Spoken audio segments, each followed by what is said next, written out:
Los seres humanos somos seres en proceso de crecimiento. Crecemos en la interacción con los demás. Utilizamos el tiempo juntos para crecer. Estamos conscientes de esa posibilidad de crecimiento. Sabemos el ABC de lo que produce crecimiento en otros y en nosotros.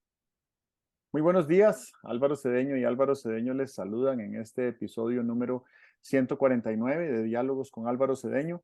Esta es una conversación intergeneracional que toca temas como acción humana eficaz, espíritu emprendedor, transformación de conflictos y política pública. Hoy para conversar sobre el artículo publicado esta semana en la página web alvarocedeno.com titulado Camaradería. Camarada, ¿cómo estás? ¿Qué tal? Muy bien.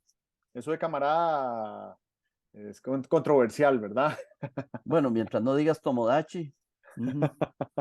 ¿Por qué? Eso no está mal.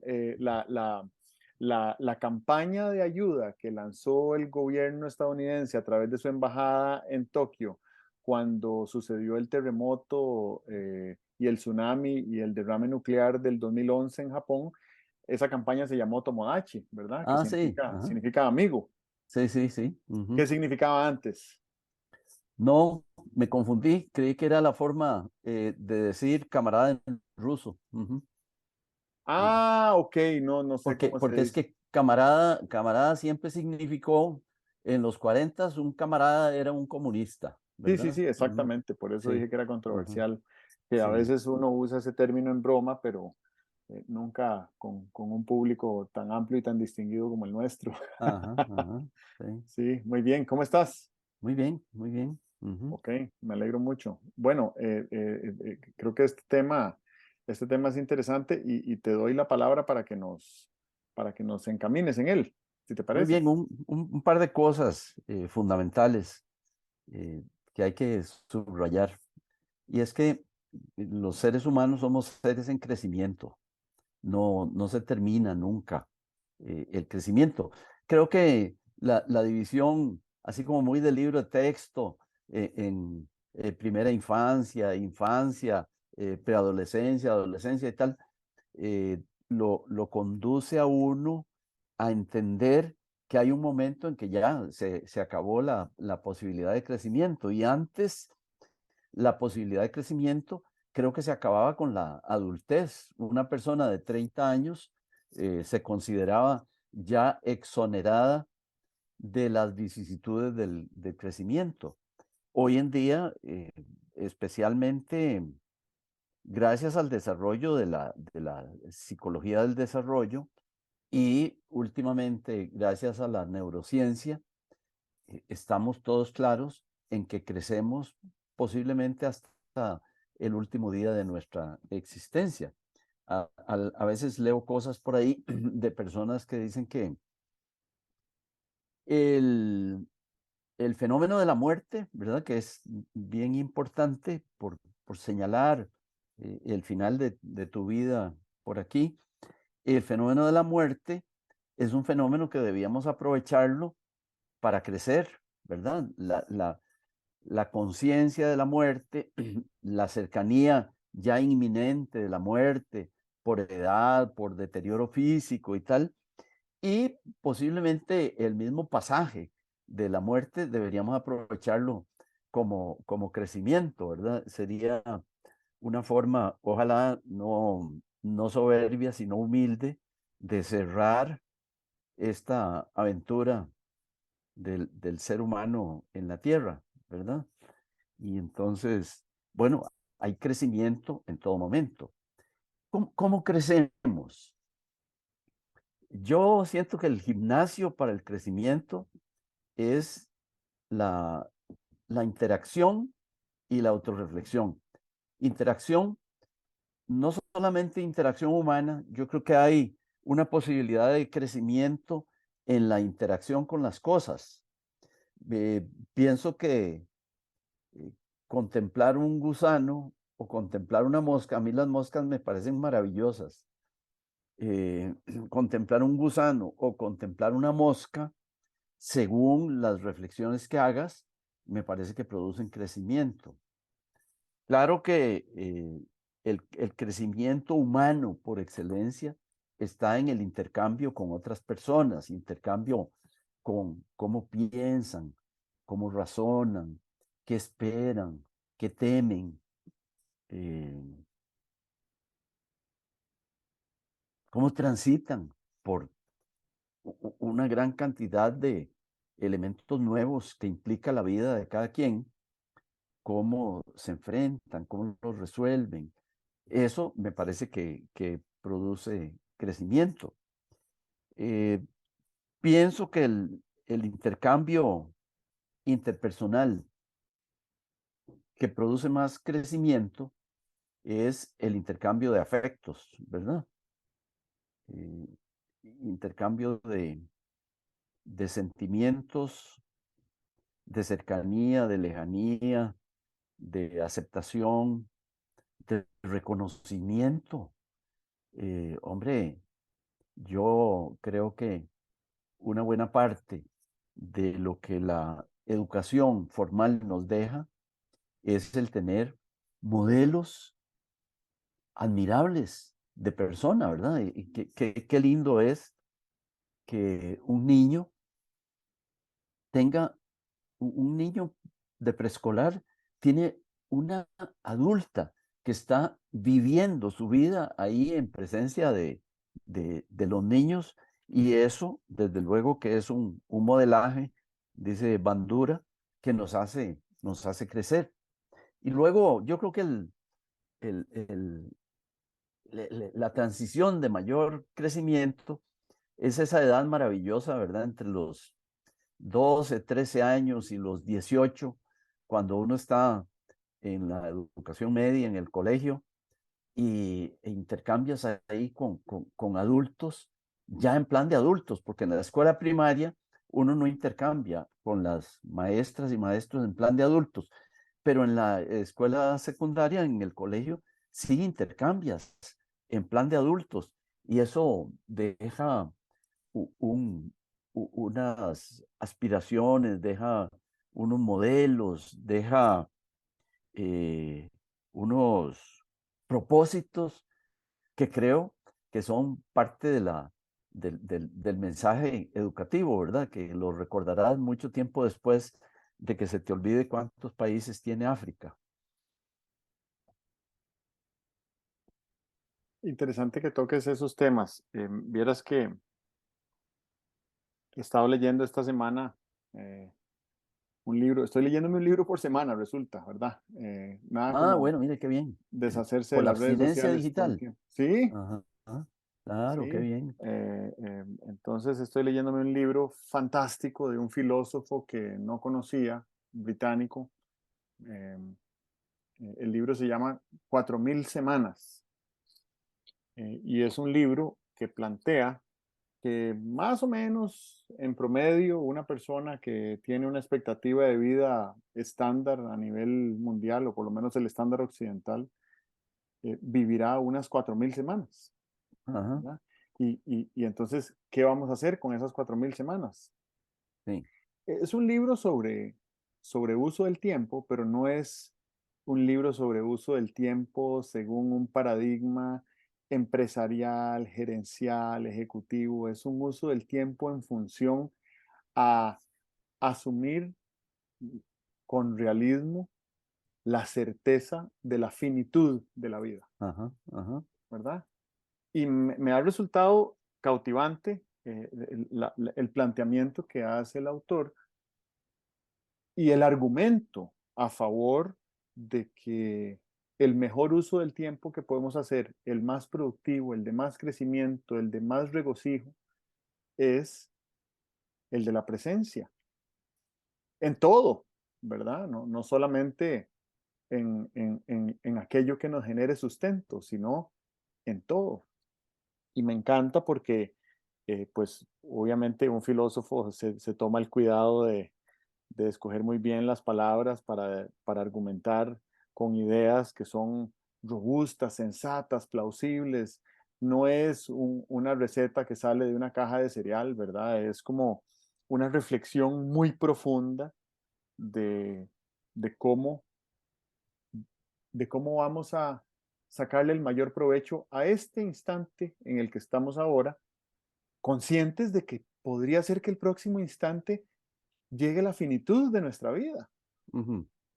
¿verdad? Y entonces, bueno, no es un libro que toca la muerte con un sentido de pérdida, ni con un sentido macabro, toca la muerte con un sentido de realismo, ¿verdad? Y de oportunidad. Lo que argumenta es que en la medida en que estemos clarísimos, convencidísimos de que nuestra vida en algún instante Finita. y en cualquier instante se terminará, Ujú. entonces eso nos va a dar muchísimas más oportunidades para aprovechar este instante en el que aún no ha llegado esa Ujú. finitud. Entonces, bueno, estoy leyendo ese libro y mencionaste ese tema y me llamó la atención, sobre todo porque eh, una de las personas que más admiro en, en el mundo es Steve Jobs. ¿Verdad? Y lo admiro por un montón de razones. Creo que todavía 12 años después de su muerte, sigo aprendiendo cosas nuevas que descubro de él y seguramente lo que sabemos de él es poquísimo respecto a lo que en realidad era. Y no era nadie superdotado, era Ujú. simplemente una persona, simplemente no, porque no es fácil, es una persona que desde muy joven tuvo la instrucción de maestros espirituales muy curtidos en el ejercicio de la presencia. Ujú. ¿Verdad? Él salió del colegio, bueno, salió del colegio y después entró a la universidad, pero después la abandonó. Y en esos años de temprana adultez hizo un viaje por la India y en ese viaje entró en contacto con gente que cultivaba la presencia y eso determinó el resto de su vida y determinó su capacidad productiva y determinó su forma de relacionarse con gente y determinó su capacidad de aprendizaje. Y lo traigo a colación porque una hija suya que reconoció eh, tarde en su vida eh, es escritora y ella estuvo al lado de él en su lecho de muerte y ella escribió, ¿verdad? Un texto sobre los últimos instantes de vida de su padre. Y siempre me impresiona y recuerdo con una fuerte impresión que las últimas palabras que él dijo un instante antes de morir fueron, oh wow, oh wow, oh wow, ¿verdad? Cuando él estuvo en presencia de la muerte, se admiró y tuvo la posibilidad de expresar esa admiración de ese momento de muerte. Y entonces, bueno, esa es otra versión de Steve Jobs, creo que poca gente conoce, pero que yo Ujú. también le reconozco y le admiro, qué capacidad de cultivar el presente. Y entonces me devuelvo un poco a, digamos, a la práctica de cultivo espiritual que yo he hecho a través de la meditación. eh, Meditación, digamos, siguiendo un método budista, pero no siguiendo un sistema de creencias en realidad, simplemente el método me ha resultado conveniente. Y en ese proceso he podido visualizar que los seres humanos somos como burbujas de jabón, ¿verdad? Esas que flotan ahí en el aire y de repente entramos en contacto con otra burbuja que sucede todo el tiempo y en esa, bueno, vamos a ver, primero estamos flotando, estamos coexistiendo, compartiendo el espacio y compartiendo el tiempo, aunque no nos conozcamos y aunque no nos veamos. Y de repente suceden interacciones y en esas interacciones uno las puede ver cuando dos burbujas chocan, se ve como que hay un intercambio de sustancia, aunque sea la sustancia parecida, ¿verdad? Hay un intercambio. Pero me parece que desde el punto de vista de, más allá de esa analogía, creo que el ser humano, a partir de esos intercambios, tiene una eh, posibilidad real, sucede, que en ese intercambio uno puede aprender, ¿verdad? Ujú. También uno puede no aprender. Sí. Y creo que Ujú. eso tiene mucho que ver con actitudes y con decisiones. Yo puedo elegir Ujú. no aprender o puedo tener Ujú. una actitud que me haga proclive a a querer aprender mucho y querer aprender de todo y de todos, ¿verdad? Y después de que tenemos esa oportunidad y realizamos algunos de esos aprendizajes, porque creo que alguna información se almacena en nuestro sistema no consciente, y pues yo diría que también son aprendizajes, pero no tenemos conciencia de ello. Ujú.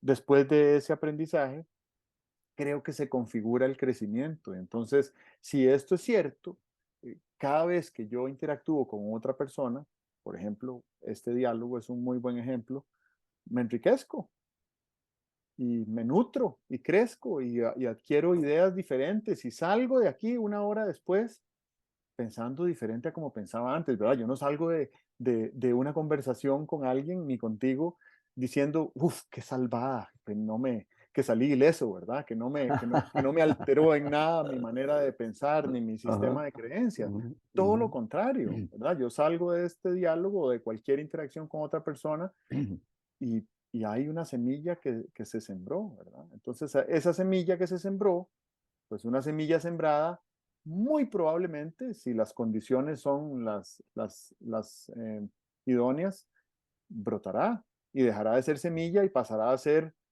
un brote, ¿verdad? Y de ese brote habrá un crecimiento que durará por algún tiempo.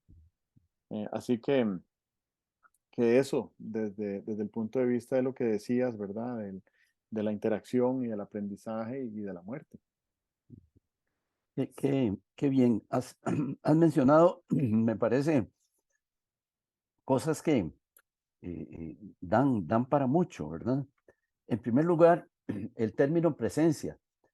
Uno podría imaginarse que presencia es un acto solamente físico, ¿verdad? ¿Estás en clase? Sí, estoy presente, ¿verdad? De niños, cuando pasan lista, yo, presente, presente. Ok. Eh, Estar en clase no significa estar presente en clase. Estar en una conversación no significa estar presente en la conversación. Ahora que hablabas de presencia, estaba pensando en que hay, si uno se imagina un círculo y una interacción es lo que está contenido dentro del círculo, uno puede tener una interacción muy periférica, pasa por la orillita del círculo, pasa por lo que llaman en geometría una cuerda del círculo, pero hay la posibilidad de pasar por un diámetro del círculo. Y eso quiere decir que vas a estar la mayor parte del tiempo metido en el círculo, porque el diámetro es la distancia más larga por la cual se puede atravesar un círculo. Eh, ¿Por qué elegimos pasar por una cuerda del círculo, por el pedacito más pequeñito? ¿Mm? Eh, ¿Por qué puede ser? ¿Conoces a fulano? ¿Te has reunido con él? Sí, cómo no, hemos tenido varias reuniones. Pero ¿qué tal si las reuniones son tangenciales? Ni siquiera fue una cuerda, sino que pasaste por una tangente que según la geometría toca al círculo solo en un punto, la tangente, ¿verdad? ¿Qué nos lleva a no querer pasar por la mitad del círculo? Entonces, recuerdo a Carl Rogers, que hablando de comunicación interpersonal, dicen en un artículo que creo que se llama The Faithful Process of Mr. A Talking to Mr. B, ¿verdad? El proceso dramático del señor A hablando con el señor B. Dice que toda interacción, toda comunicación nos modifica. Y entonces, una de los temores a la comunicación es el riesgo a ser modificado, ¿verdad? Que hay oportunidades en que uno deliberadamente entra en una conversación intentando no ser modificado. Son las conversaciones ideológicas, por ejemplo, ¿verdad? Uno dice, no, yo lo que creo es esto y sé que ese otro lo que quiere es tal cosa, no me voy a dejar modificar. Pero en todo intercambio, en los intercambios de los niños, en el jardín infantil, en los intercambios de los muchachos, en los intercambios amorosos de las personas que se pretenden sentimentalmente y tal, todo eso puede modificarnos o puede no modificarnos. Creo que internamente tenemos la capacidad de decir, pues yo soy impermeable, voy a pasar por esta situación, pero me comprometo conmigo a que no voy a resultar modificado, lo cual es una pérdida, ¿verdad? Deberíamos tener una actitud, tampoco que fuera la actitud de aquí estoy yo como una bola de plasticina, abierto totalmente a ser modificado por cualquier intercambio. Me parece que eso no sería tampoco lo correcto, pero no tengo temor a ser modificado. Sé que podría beneficiarme de una cierta manera de ser modificado. Estoy abierto a la modificación, me meto por el diámetro del círculo y lo voy recorriendo bien despacito y esa inmersión, desde luego que me cambia, ¿verdad? Me cambia de qué manera.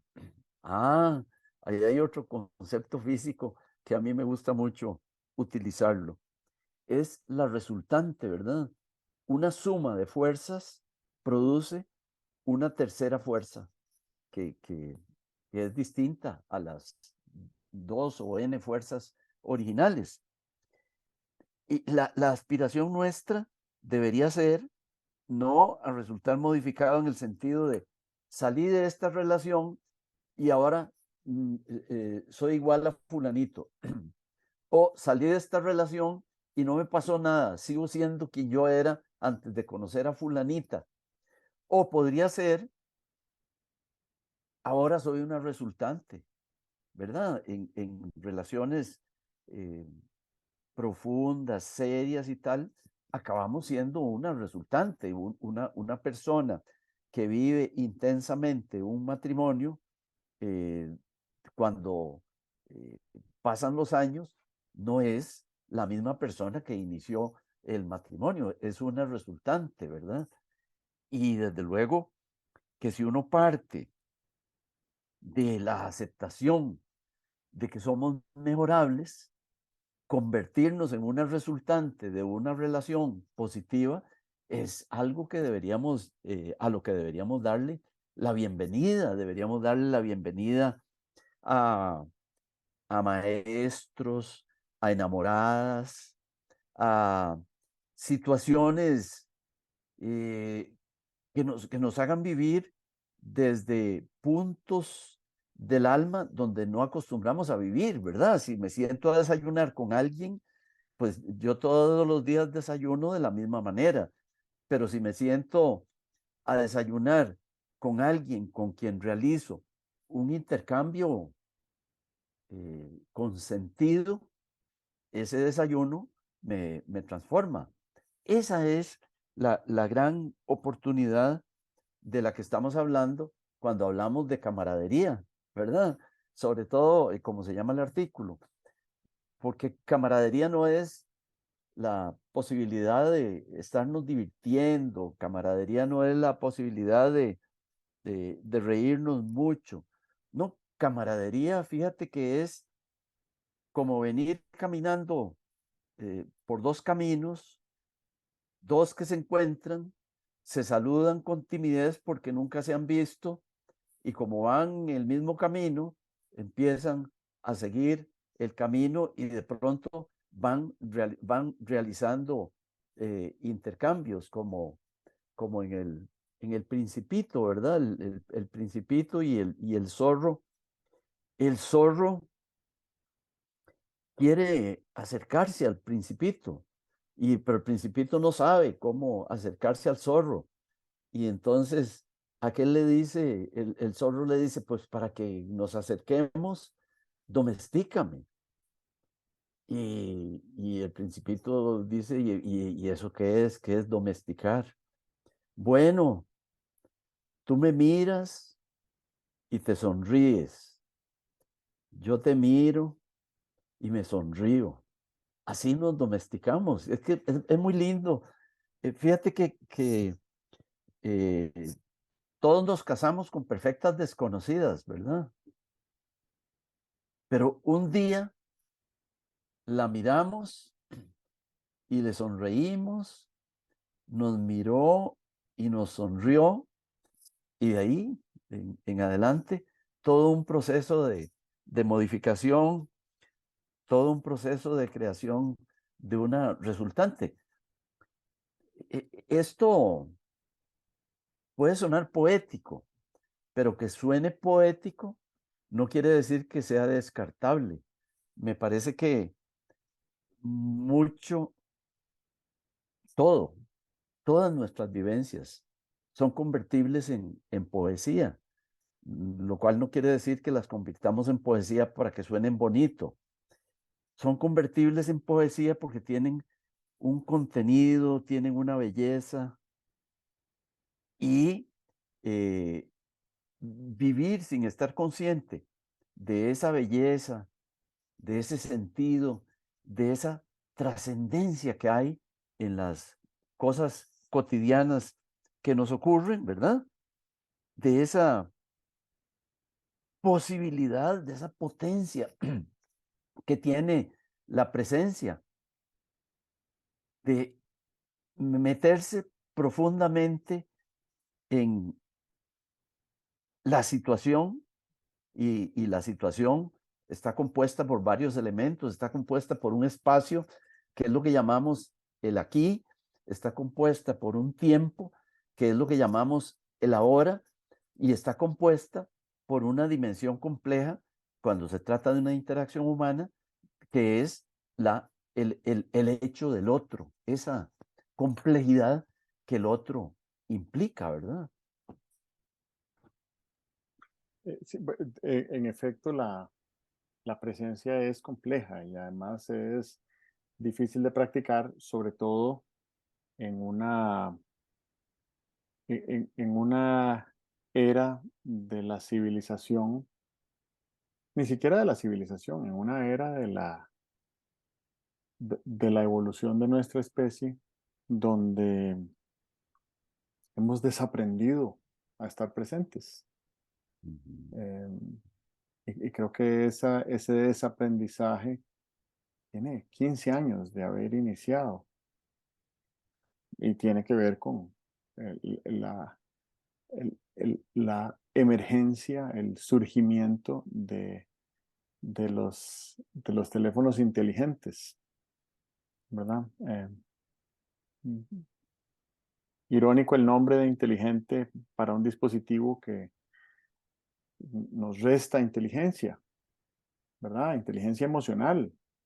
La presencia, obviamente que aquí en este momento estamos teniendo una conversación y cada uno de nosotros está presente en la conversación, pero nuestro sistema de comunicación y de recepción de mensajes está trabajando a un 15%, porque no estamos físicamente presentes uno del otro, ¿verdad? La semana pasada hablábamos de este libro Minimalismo Digital y el autor que hizo una investigación bastante seria sobre el tema, dice que nuestro sistema de comunicación en presencia de otro ser humano está muy activado en un montón de formas que pues se interrumpen durante la comunicación virtual, remota, digital, como sea que le queramos llamar, ¿verdad? Entonces,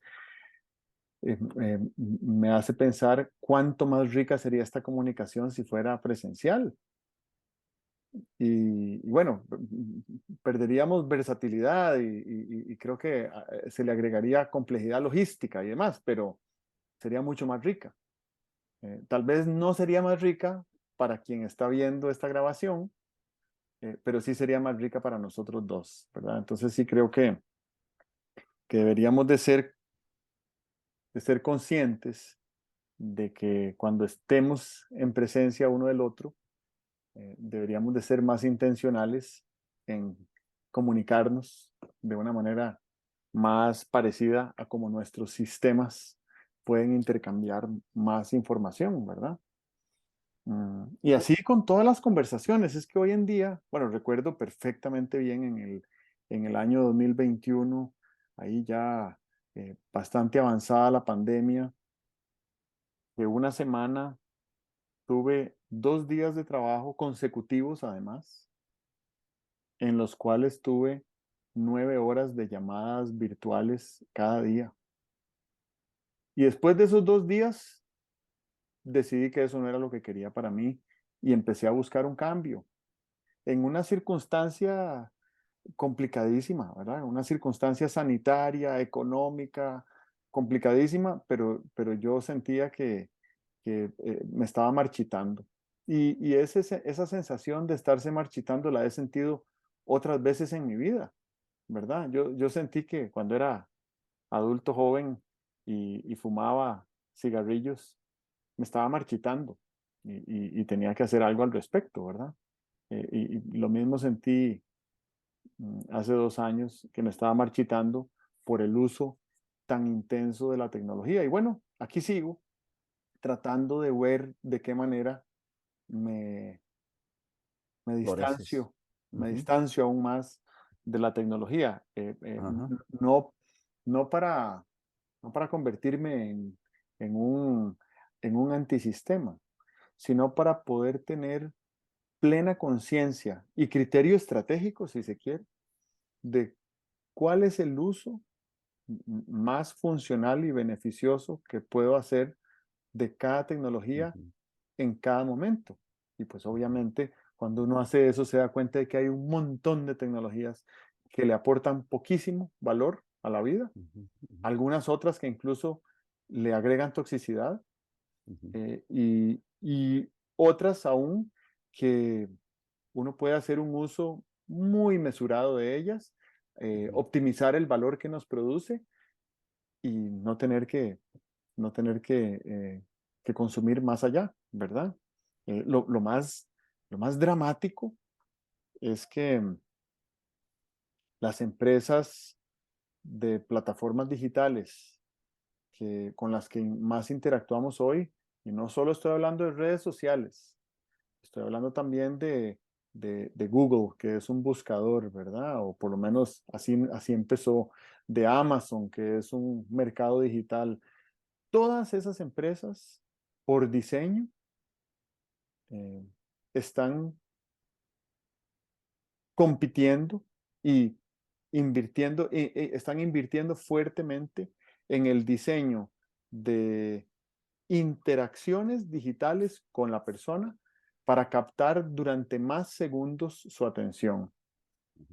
Porque esa atención que nosotros les prestamos a esas herramientas la transforman en muchísimo dinero. Ese es su modelo de negocio. Su modelo de Ujú. negocio es captar nuestra atención y vendérsela a un anunciante,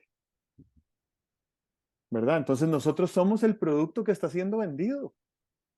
Y cuando uno se da cuenta, esto yo lo había escuchado desde hace 1000 años, no, 1000 no, desde hace 12 años yo había escuchado que cuando uno no encuentra dónde está el producto, probablemente el producto es uno. Pero cuando se da cuenta uno de que el producto es uno, uno dice, no, no quiero ser el producto. Ujú. Ujú. Aplaudo y admiro y reverencio la capacidad inventiva y emprendedora e innovadora de tantísimas personas que han logrado crear unas herramientas que pues nos han conectado de muchas maneras, ¿verdad? Las telecomunicaciones han sido algo inusitado en la Sí. historia de la humanidad, Ujú. pero no quiero ser su producto. Ujú. De verdad Ujú. que no, muchas gracias, pero no. Y entonces, esa realización me está dando una sensación de libertad que no Claro. experimentaba, Ujú. no sé, creo que nunca había experimentado una Ujú. sensación de libertad como esta que estoy sintiendo, ¿verdad? Ujú. Y bueno, entonces esto lo digo con plena conciencia y sensibilidad por las personas que nos escuchan, porque para podernos escuchar tienen que estar conectados a un dispositivo. Lo que también es cierto es que no tienen que estar viendo una pantalla para podernos escuchar. Pueden escuchar esta conversación mientras hacen otra cosa, ¿verdad? Tener ahí la conversación de fondo, si quisieran, que eso es lo que estoy empezando a hacer con alguna información que me llega. Por ejemplo, me he dado cuenta de que es muchísimo más nutritivo para mí, en vez de leer noticias, escuchar un análisis noticioso de unos expertos en esta revista internacional que se llama Foreign Affairs, y ellos tienen un podcast con unos análisis, me parece que son quincenales, de 40 minutos, pero uno oye ese análisis de 40 minutos y es una lección de economía, de geopolítica, de derecho internacional, es una maravilla. Y bueno, y además es gratis, ¿verdad? O por lo menos alguien está haciendo el producto, y yo simplemente estoy participando como oyente y pues creo que también eh, divulgando el valor que siento que tiene esa grabación. Entonces lo escucho ahí mientras hago otra cosa. Eso por ahí. Pero volviendo al tema de la presencia, siento que lo que necesitamos es cultivar nuestra capacidad de darnos cuenta de las cosas elementales que hacemos o que hace nuestro cuerpo, ¿verdad? Respiramos todo el tiempo, salvo que intencionalmente contengamos la respiración, pero aún contener la respiración ofrece la oportunidad de crear presencia sobre el aire que está adentro o el aire que no está adentro y cómo se comporta nuestro cuerpo cuando está o no está, o cada paso que damos cuando caminamos, ¿verdad? Tenemos una forma de caminar y no sé si se apoya primero el talón o hay alguien que camina apoyando primero la punta del pie, pero poder crear conciencia en cada instante que nuestro pie entra en contacto con el suelo. Si uno crea conciencia y presencia sobre eso, no hay forma de estar en otro lugar. Mentalmente uno está ahí. Em, o cuando uno prepara alimentos, ¿verdad? Que uno prepara sus propios alimentos o los alimentos para otras personas. Ese acto de preparar alimentos, de transformar una materia prima en nutrición para uno mismo o para otras personas, no solo es un acto de presencia, es un acto de fertilización, ¿verdad? De cultivo, de enriquecimiento intencional. Y eso es muy valioso. O en cualquier momento que cualquier parte de nuestro cuerpo entre en contacto con el agua es un elemento, bueno, es el elemento vital por excelencia, ¿verdad? Es lo que, lo que los científicos buscan en otros planetas, porque si encuentran Antes de agua, nada, sí.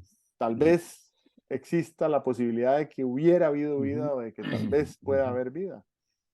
Y ujú, el contacto con el agua nos pone en contacto con la vida. Sin agua no hay, eh, bueno, no hay ningún ente vivo procrearía sin la presencia del agua, ¿verdad? ujú, ujú. Eh, resoné con algunas cosas de las que dijiste. Uno de los peligros de los medios digitales, creo yo, es que nos vayamos haciendo a la idea de que la realidad está ahí en los medios digitales. Es exactamente como si alguien lee mucho sobre botánica, pero nunca se va a un bosque a encontrar las hojas, a sentir la humedad del bosque, a sentir cómo son los ruidos del bosque y tal y cual. Me parece que llega a tener una noción distorsionada de la realidad, porque estudia sobre botánica, pero no va y se mete al bosque. Creo que los medios digitales nos ponen ante una versión de la realidad que es distorsionada. Eso relacionado con lo que puede pasar, por ejemplo, con cosas, me parece a mí, tan influyentes como la inteligencia artificial. Eh, la inteligencia artificial nos puede dar una gran cantidad de información, pero creo que desde ya lo que deberíamos estarle exigiendo a la inteligencia artificial es que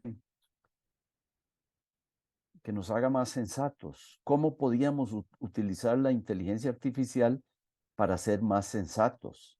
Imagínate que la utilizáramos para decir, bueno, voy a formular un juicio sobre algún asunto y entonces dices tu juicio. eh, es preferible no hacer gimnasia que sí hacer gimnasia. Eso es un juicio.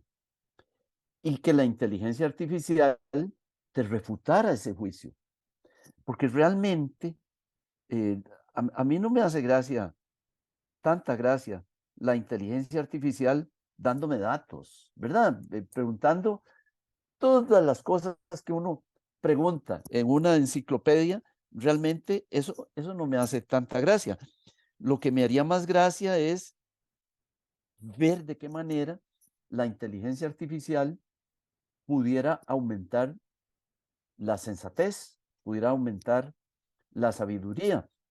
Y entonces, antes que tener temor de la inteligencia artificial y decir, ya ese es el fin de los ensayos, ese es el fin de la enseñanza de la escritura y tal y cual, que nos pusiéramos creativos y dijéramos, bueno, ¿cómo podríamos hacer para que la inteligencia artificial nos ayudara a ser más sensatos, que nos mostrara las áreas en las cuales fallamos, ¿verdad? Por ejemplo, lo que han venido a hacer algunos eh, psicólogos del conocimiento, en el sentido de que hay una serie de trampas a las cuales somos proclives. Cuando uno lee, a mí me aburre mucho leer esas listas de trampas que pueden perturbar nuestro juicio, porque, bueno, como empiezo a tenerlas todas desde la primera y la segunda, cuando voy por la número 17 ya estoy aburrido de leer trampas.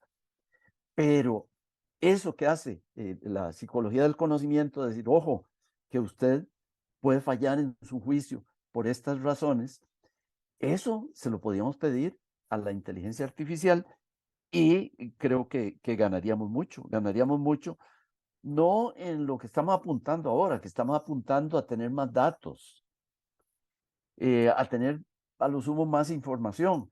Estaríamos apuntando a cómo tener más conceptos, a cómo someter los conceptos a, a análisis, a crítica, ¿verdad? Ahí es donde creo yo que está el verdadero valor de la inteligencia artificial. Pero volviendo a la comunicación común y corriente, eh, nos comunicamos, nos comunicamos de manera no verbal, ¿verdad? Cuando hacemos gestos y tal, pero principalmente nos comunicamos de manera verbal, nos comunicamos con palabras. Recuerdo una frase de un libro viejito que vi alguna vez que decía, eh, atención, tengamos cuidado de que las palabras no se interpongan entre nosotros y la realidad. En una interacción personal, lo que se llama autenticidad, sinceridad, ingenuidad, como dicen en inglés, ¿verdad? Es irle quitando a las palabras toda la capacidad que tienen para desfigurar lo que estoy sintiendo o lo que el otro está sintiendo y tener entonces una comunicación que nos acerque paulatinamente más y más, porque ahí es donde está la verdadera fuente de crecimiento, en tener una conversación, primero sobre temas que tengan sentido. Si nos ponemos a hablar sobre el clima, eso no nos modificará. Fíjese, a los ingleses nada nos ha modificado hablar tanto sobre el clima, y más bien han metido la pata, por ejemplo, con el Brexit, ¿verdad? Bueno, hablar del clima no sirve de mucho. de qué hay que hablar, de cosas significativas para que eso nos cambie. Por eso estaba la idea de que cuando tomáramos café, casi que hiciéramos como un ceremonial de té para que hubiera verdadera proximidad, verdadero sentido en lo que estamos intercambiando. Interesante, sí. Ahora que hablabas de la inteligencia artificial, me puse a pensar qué pasaría si hubiera una herramienta que fuera de ética artificial. Que siento que la ética, bueno, es un conjunto de normas, ¿verdad? Y creo que la inteligencia artificial también es un conjunto de normas que tienen unos parámetros y que ante cierto insumo que se le dé, genera un resultado. Entonces me pregunto qué pasaría si hubiera algo parecido a una ética artificial. Y entonces me puse a pensar un poco sobre eh, a dónde se manifiesta la ética en nuestro quehacer hoy en día, ¿verdad? Y me parece que cada vez que escuchamos el término sostenibilidad, eh, estamos hablando de un intento por aplicar la ética a lo que hacemos. Entonces, el desarrollo sostenible es un desarrollo ético, es un desarrollo que busca preservar las condiciones que garantizan el bienestar presente. Ahora, si esas condiciones se han degradado, entonces ética sería hablar de regeneración, ¿verdad? ¿Cómo recuperamos esas condiciones que garantizarían el bienestar? Pues, no sé, me puse a pensar en lo útil que sería si pudiéramos tener una herramienta digital, puede ser, que nos estimule a pensar en pequeños cambios que podemos hacer para aumentar ese bienestar, ¿verdad?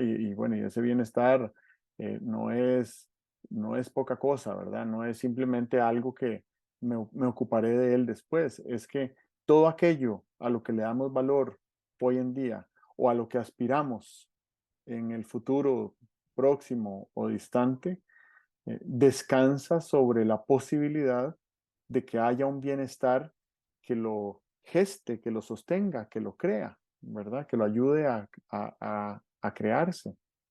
Así que me gustaría pensar en alguna aplicación o incluso en las aplicaciones de inteligencia artificial que ya estamos viendo, cuánto saben de ética, ¿verdad? Y si esto es algo en lo que los grandes desarrolladores de tecnología podrían inspirarse para desarrollar, que son unos parámetros sobre cómo vivir mejor y que nos lo dé una máquina mientras mantengamos la incapacidad que tenemos de decidirlo nosotros mismos. Eh, y creo que con este pensamiento me doy por satisfecho por hoy. Interesante, qué interesante. Sería la máquina encendiéndonos una luz cada vez que, digamos, lo que estuviéramos pensando nos aleja de la senda del bien común, del beneficio de las mayorías y tal, ¿verdad? Creo que eso sería posible. Bueno, es lo que haces en determinadas conversaciones, ¿verdad? Cuando la conversación no es simplemente yo voy a soltar lo que tengo que decir y el otro suelta lo que tenga que decir, sino que nos vamos haciendo reflexiones sobre de qué manera nuevos puntos de vista podrían beneficiar al otro o podrían beneficiarme a mí. Para cerrar, yo diría que cada vez que nos encontramos con alguien para tener una conversación, tenemos una oportunidad de mejorarnos mutuamente y deberíamos, no sé, pues uno no se va a pasar todas las reuniones y intentando mejorar a los demás, pero sí podríamos tener pequeños paréntesis de esfuerzo deliberado por mejorarme y por mejorar al otro. Eso le daría una dimensión muy especial a los intercambios. Y ahí está, en todos los amigos que tenemos, en todos los parientes que tenemos, en todas las interacciones que realizamos, deberíamos tener un minuto del crecimiento, ¿verdad? Un minuto del mejoramiento. Y tal vez este minuto, pues lo podríamos ir expandiendo y no llenándolo de pura cháchara intrascendente. Muy bien. Bueno, Bueno, te agradezco mucho. muy bien, qué bueno Nos vemos charlar. pronto. Sí, ¿verdad? Ujú, sí, Sí. sí. Olvidé decir al principio que a propósito del libro de 4000 semanas, ayer cumpliste 1000 meses de vida. Eso me dijiste, sí, cómo no. Sí, 1000 meses. sí, sí, sí. Mm, Fue curioso cómo llegué a la fecha, pero sí, ujú. sí son, Ajá, sí son mil muy bien. meses. Ok, Ok. Bienvenidos a bueno, este nuevo milenio. ok. Ok, De acuerdo. nos Nos vemos. vemos. Chao.